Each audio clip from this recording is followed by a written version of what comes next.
Hello Vault Heads, this is the self-proclaimed, sarcastically named Captain KeyForge, also known as PJ Broughton of the Steel City Snufflegators. And today we're going to talk about which power for token creatures is the best power level to have.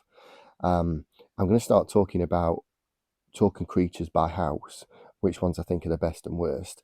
But to do that, I thought I first needed to look at power and see which I thought was most important power-wise. So we're going to look in this Commpod at how many cards deal damage to creatures and therefore destroy creatures with damage. Which ones also gain bonuses from destroying the card they're targeting with damage, and also as well which cards gain bonuses specifically by not destroying the card that they're targeting. Okay, and then taking power levels into account, and then also taking into account all these damage cards, what power level I think is best for token creatures. So cards that deal damage in the game of KeyForge. One card deals 23 damage. Okay, one card deals 8 damage, so that makes 2 total that would kill something power 8 or higher.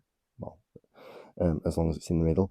There are one card that deals 6 damage, 5 cards that deal 5 damage, 15 cards that deal 4 damage. So at this stage, 24 cards in total that would do enough damage to kill something power 4 or higher. Okay, there are 30 cards that deal 3 damage, so that takes it to 53. Okay, there are 63 cards that deal 2 power damage, taking it to 116. Okay, and then finally there are another 38 cards that deal 1 damage, and that takes it to 154 cards that can deal damage and destroy creatures with 1 strength or higher. Okay, so when you think about that, that's quite a lot of cards. Compare that to the power 5 creature, 8 cards in total that will do enough damage to destroy a power 5 creature, 154 cards in total that will do enough damage to destroy a power 1 creature. So anything above power 4 has got such a less chance of being destroyed. I mean, I've not included things like Coward's End, but they would destroy any power level of creature as long as it's undamaged. So Gateway to this, Coward's End, Key to this, Unlock Gateway, anything that just destroys creatures, I haven't included. I've included things like Beware the Ides, which is your 1 card which does 23 damage, Poison Wave, things like that. It's cards that say deal this amount of damage to a creature. So, I mean, there's a lot to get through there, but I would say anything above power 4 is very good. Power 3, looking at that, is a lot safer than power 1. It's almost 3 cards to 1 safer than power 1, and equally power 2 again is much safer. But then we also need to take a look at negative effects from the damage cards. Cards that have negative effects on your opponent when you play them, when you kill the creature, and the cards that have negative effects when you don't kill the creature, because as well, that is important. It's something we've got to think about when we're looking at this, when we take into account everything about token creatures. So what we'll do, we will start by talking about the damage cards where your opponent wants to destroy your creature, so essentially where you want your token creature to survive. So the first one of those I'm going to bring up is Special Delivery, which does 3 damage. It's the only card which does 3 damage, which has a positive effect for the person destroying the creature. And the positive effect there is that it purges the creature. Now, don't know what that means in terms of a token creature. Does the card go into the purge pile? Does the card go into the discard pile? We're not sure yet. We'll find out. But normally, Special Delivery would purge the creature. So that's what would happen there. There are 3 cards which have a positive effect when you use them to destroy a creature that deal 2 damage. The first one is Sucker Punch. It deals 2 damage, and if it destroys the target creature, it archives itself, which obviously gives the player the ability to use it again. And if you've got token creatures that are going to get hit by that and destroyed by that, you're going to have a bad time because they can use it every Shadow's turn. Cement Shoes deals 2 damage, and on destruction of a creature raises the tide. And then the famous counter one, Relentless Whispers. That one, if you destroy the creature off the 2 damage dealt there, then you get to steal an amber. Okay, then there are quite a few 1 damage cards which do things like this. So we'll start with Poke. Poke deals 1 damage and allows you to draw a card when you destroy the creature. Okay, so there's one. There is Avinder, which deals 1 damage when reaping and allows you to force your opponent to discard 1. And then there's Javinder, which does the same. Again, 1 damage when reaping, but that time you steal 1. There is also Kowallop, that allows you to gain an amber pip for each creature destroyed using it. And that one is, like I said, it's for each. So if you've got a massive board of 1 power token creatures and they hit you with that, that is going to generate them a lot of amber. So yeah, that one's one to look out for. There's also the creature Mac the Knife, which is an Omni creature. And again, it deals 1 damage and gains 1 when it destroys a creature thanks to that 1 damage. On top of that, there is also Seeker Needle, the artifact, deal 1 damage to a creature. If this damage destroys it, gain 1. And then the final one is Throwing Stars, which again deals 1 point of damage. That one gains 1 for each creature destroyed that way. If I remember right, Throwing Stars is 3 creatures you can target. So that's 7 cards in total that have a positive effect, where that only deals 1 point of damage, but has a positive effect for killing the creature that it targets when it deals that 1 point of damage. So 7, 8, 9, 10, 11 cards in total. Most of them are 1. There's 3 at 2, and there's 1 at 3. So, yeah, there are cards where you don't want your creature to die, and the stronger your creature is, the better it's going to be, and the more resilient it's going to be against these effects. And there are quite a few of them, especially that target 1 power creatures.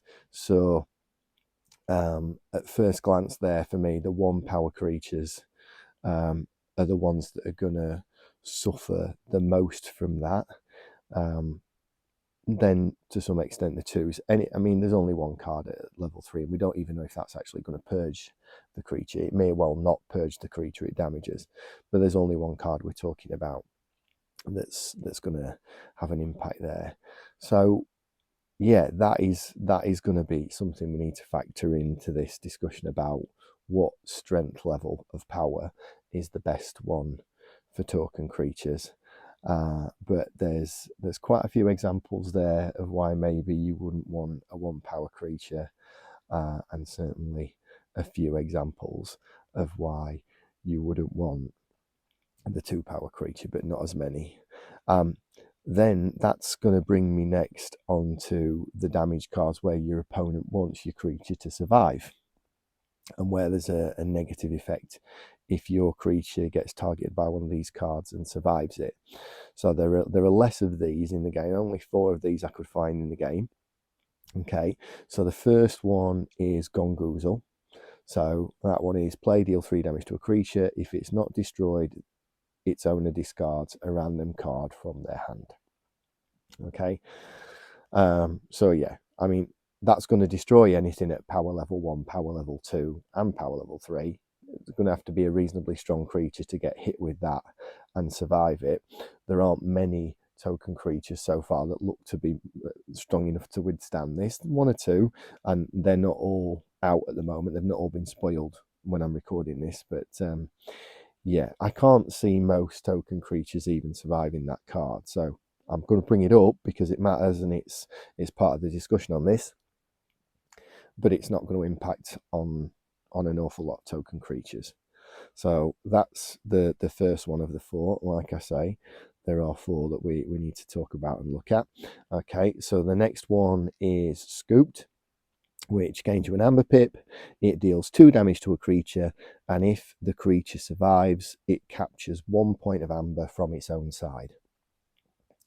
So again, the power level 1s, they're all going to die to this. The power level 2s, they're all going to die to this. That is a significant number of them. So that's something that we need to look at.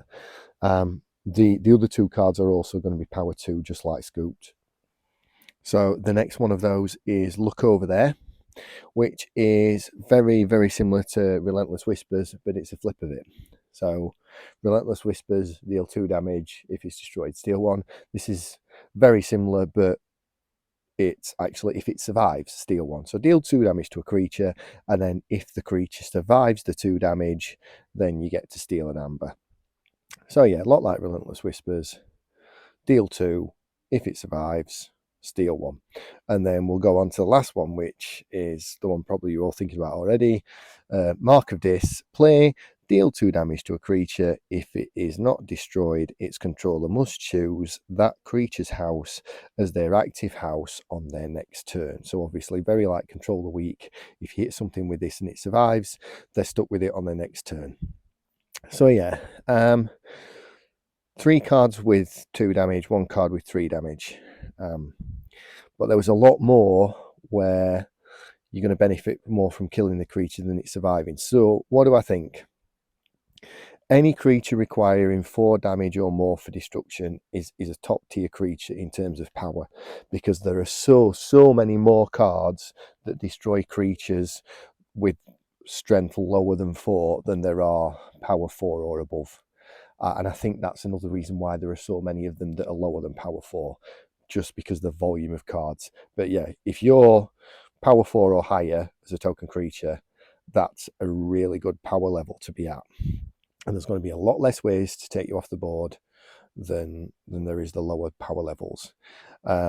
Despite the 3 cards that deal 2 damage with negative survival, I'd rather have a power 3 with no skills than a power 2 with no skills or a power 1 with no skills. I've got to say, like for like, with just vanilla creatures, no skirmish, no elusive, no skill, no nothing, I would want power 4 or power 3 on token creatures. I really would. Yeah, I don't fear the Mark of Dis that much compared to things like the Relentless Whispers and the Seeking Needles and stuff like that. There's going to be some big bursts actually if you've got the 1 power token creature. And then finally, I think power 1 with a good ability is much better than a power 2 with no ability or a power 3 with no ability. I do think the power levels are going to be important, and no skills and nothing, the better the power, the better. I'm just like anything else really. But yeah, if you can get things that have got good abilities, I think the good abilities are going to outweigh the downsides and the cons of them having a lower power. So yeah, what's going to happen now is the next Commpod is going to be me talking about the 4 Mars token creatures, which one I think is best, worst, etc. And I'm going to go through every house and do that. Not all the houses are out yet. Like I say, not all. There's 21 of 28 being spoiled at this time. So yeah, the next Commpod will be next week. It will be the Mars token creatures, which I think is best, which I think is worst, and why. So yeah, thank you for stopping by. Thank you for taking in Captain's Commpod. I appreciate it. As I say, be a week to the next one. But feel free to get in touch on Facebook, Twitter, email, whatever. Happy to hear your thoughts. Happy to hear the comments and the criticisms and things like that. And as ever, may the Forge be with you.